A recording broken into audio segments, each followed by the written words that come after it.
नमस्कार फ्रेंड्स, एक बार फिर से आप सभी का स्वागत है मेरे चैनल सिंपल बेकिंग पे।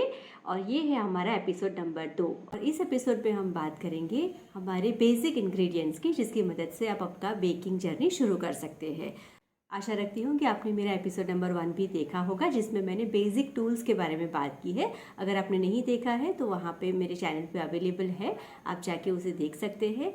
तो सबसे पहले हमें जिस चीज़ की ज़रूरत पड़ेगी वो है हमारा मैदा। तो आप किसी भी अच्छी ब्रांड का मैदा ले सकते हैं, लेकिन मैं रिकमेंड करूँगी कि आप ब्रांडेड मैदा ही यूज़ करें। मैदे को हम सेल्फ राइजिंग फ्लावर भी बोलते हैं। इसका मतलब है कि मैदे के अंदर जो प्रॉपर्टी होती है जिससे वो फूलता है, वो बहुत हल्का फुल्का भी होता है। और आपने देखा होगा कि किसी किसी रेसिपी में सेल्फ राइजिंग फ्लावर लिखते हैं, तो सेल्फ राइजिंग फ्लावर का मतलब होता है मैदा। और आपने किसी किसी रेसिपी में पढ़ा भी होगा कि केक फ्लावर लिखा है। तो अब ये केक फ्लावर क्या होता है, केक का आटा अलग से क्या होता है? तो वो कुछ भी नहीं होता है, उसके अंदर थोड़ी सी मात्रा में हम कॉर्नफ्लावर मिलाते हैं। अब केक बनाने के लिए मैदे के अंदर ग्लूटेन होता है, ठीक है। तो अगर हम ग्लूटेन का प्रपोर्शन थोड़ा कम कर देंगे तो आपका जो केक है वो सॉफ्ट और स्पॉन्जी बन के आएगा। तो वो ग्लूटेन के प्रपोर्शन को कम करने के लिए हम क्या करते हैं, मैदे के अंदर हम थोड़ा सा कॉर्नफ्लावर मिलाते हैं।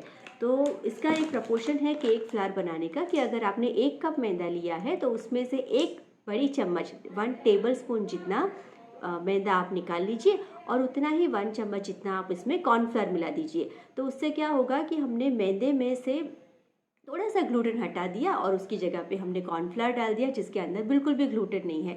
तो इससे आपका जो ग्लूटेन का और प्रोटीन का जो प्रपोर्शन है आपके मैदे में वो थोड़ा कम हो जाएगा। और दोनों के कम होने की वजह से आपका जो केक है वो थोड़ा सा फ्लफ़ी और स्पंजी बनेगा। तो ये हो गया बेसिक हमारा फर्स्ट इंग्रेडिएंट जो है मैदा। उसके बाद हमें लगता है शुगर, क्योंकि मैदा शुगर और फैट से ही केक बनता है।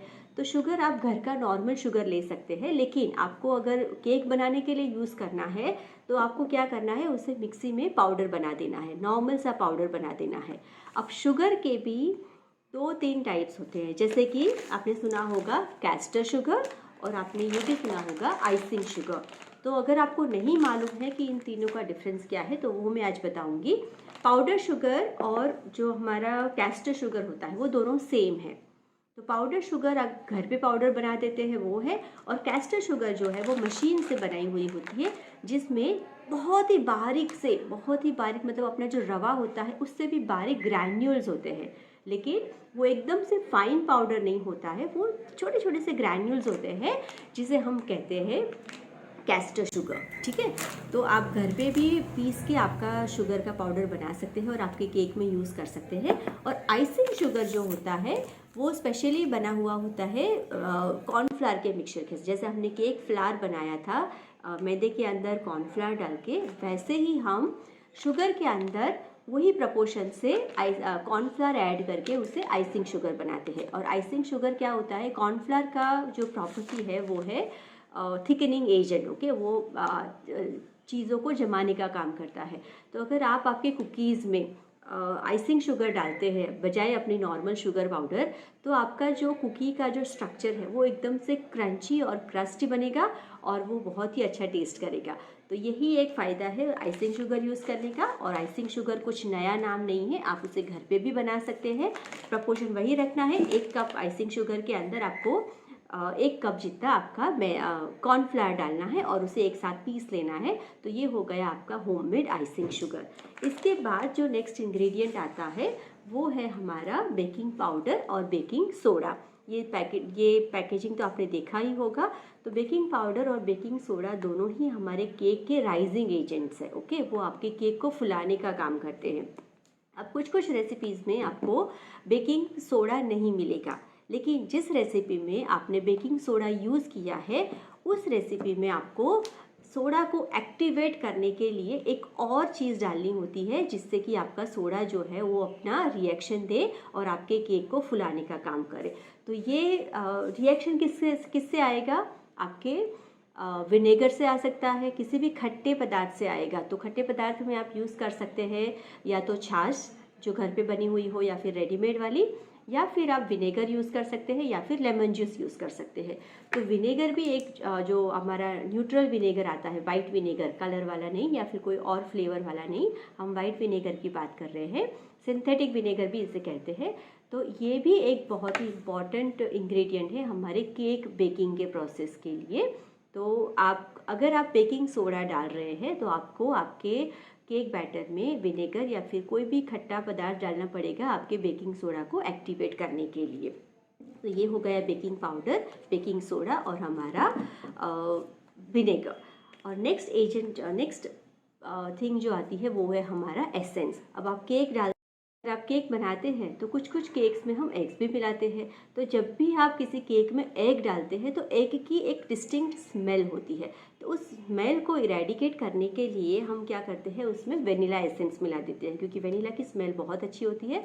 तो उससे क्या होता है कि जो एग का जो स्मेल है वो थोड़ा सबसाइड हो जाता है। उसके अलावा भी अगर आपको वेनिला केक बनाना है तो आप उसमें वेनिला एसेंस डाल सकते हैं। अगर आपको स्ट्रॉबेरी, पाइनएप्पल, ब्लूबेरी जो भी फ्लेवर का केक बनाना है तो आप उसमें वो वाला फ्लेवर का एसेंस डाल के आप अपनी केक को फ्लेवर दे सकते हैं। इसके अलावा आता है हमारा नेक्स्ट इंग्रेडिएंट, वो है कोको पाउडर। अब ये सब बात हो गई हमारे वेनिला केक बनाने की, लेकिन अगर आपको चॉकलेट केक बनानी है तो आपको कोको पाउडर की ज़रूरत पड़ती है। तो कोको पाउडर भी मैं रिकमेंड करूँगी कि आप कुछ ब्रांडेड ही लीजिए, क्योंकि कोको पाउडर जो होता है वो लूज़ में बेचते हैं तो कभी कभी उसमें कलर मिला हुआ होता है, तो आपके केक में अच्छा सा टेक्स्चर भी नहीं आएगा और अच्छा सा वो जो चॉकलेटी टेस्ट आना चाहिए कोको पाउडर की वजह से वो भी नहीं आएगा। तो ये भी एक मेन इंग्रेडिएंट है जब आपको चॉकलेट केक बनानी है, ब्लैक फॉरेस्ट केक बनानी है या कोई भी डार्क कलर की केक बनानी है। इवन रेड वेलवेट केक में भी कोको पाउडर डलता है। तो ये आप ध्यान रखिए कि आप अच्छी क्वालिटी का कोको पाउडर यूज़ करें। और दूसरा एक इंग्रेडिएंट है वो है मिल्क पाउडर। आपने देखा होगा अमूल्य का मिल्क पाउडर मेरे पास यहाँ पे बड़े से डब्बे में भरा हुआ है। तो मिल्क पाउडर भी क्या करता है, आपके केक के टेस्ट को एनहांस करने का काम करता है। अगर आप आपके बैटर में थोड़ा सा 1 या 2 चम्मच जितना मिल्क पाउडर डाल देंगे तो आपके केक का जो टेस्ट है वो एनहांस होके आएगा। तो ये हो गए हमारे बेसिक इंग्रेडिएंट्स के बारे में। दूसरा एक इंग्रेडिएंट है सॉल्ट। अगर आप चॉकलेट केक बना रहे हैं तो आपको 1 चुटकी जितना सॉल्ट डालना ज़रूरी है, क्योंकि चॉकलेट और सॉल्ट जो है वो दोनों साथ में जाते हैं। सॉल्ट की वजह से आपके चॉकलेट का जो टेस्ट है वो ज़्यादा एनहांस होके आता है। और दूसरा एक एजेंट है हमारा फैट्स, यानी कि ऑयल या फिर बटर। तो केक जो है बेसिकली बनता है आटा, शुगर और फैट की मदद से। तो आटा और शुगर के बारे में आपने बात कर ली। और फैट में आप डाल सकते हो कोई भी न्यूट्रल ऑयल। न्यूट्रल ऑयल का मतलब होता है कोई भी फ्लेवरलेस ऑयल जिसकी कोई तेज़ स्मेल ना हो। जैसे कि आप ग्राउंडनट ऑयल नहीं यूज़ कर सकते, क्योंकि ग्राउंडनट ऑयल की अपनी खुद की एक स्मेल होती है। तो आप सनफ्लावर ऑयल यूज़ कर सकते हो या फिर कैनोला ऑयल यूज़ कर सकते हो अगर आपके एरिया में अवेलेबल है तो। या फिर कोई भी न्यूट्रल ऑयल जिसमें ज़्यादा कलर या फिर ज़्यादा कोई स्मेल ना हो, वैसा वाला ऑयल यूज़ कर सकते हैं। या फिर आप इसकी जगह पे बटर भी यूज़ कर सकते हैं। लेकिन बटर केक और ऑयल केक में डिफरेंस ये है कि बटर केक जो होता है वो थोड़ा सा डेंस होता है और ऑयल केक जो होता है वो बहुत ही सॉफ्ट रहता है। और ज़्यादातर हम लोग क्या करते हैं, आइसिंग करने के बाद केक को फ्रिज में रखते हैं, क्योंकि हमने ऊपर आइसिंग लगाया हुआ है। तो फ्रिज में रखने के बाद क्या होता है, बटर केक जो होता है वो थोड़ा सा हार्ड हो जाता है, क्योंकि बटर जम जाता है फ्रिज के अंदर। लेकिन अगर आपका केक बेस ऑयल से बना हुआ है तो आपका केक उतना ही मॉइस्ट और सॉफ्ट रहेगा जितना वो पहले था। तो यही डिफरेंस है बटर और ऑयल में। तो आई होप आपने आज का ये एपिसोड एंजॉय किया होगा, थोड़ा सा यूज़फुल भी लगा होगा। तो अगर आपको लगता है कि आपको मेरे चैनल देखने से थोड़ा सा नॉलेज मिल रहा है या फिर कुछ हेल्प हो रही है तो प्लीज़ मेरे चैनल को सब्सक्राइब कीजिए, आपके दोस्त रिश्तेदारों में उसे शेयर कीजिए और उनको भी बोलिए कि आप इस चैनल को सब्सक्राइब करेंगे तो आपको बहुत कुछ जानने को मिलेगा। तो thank you so much for watching.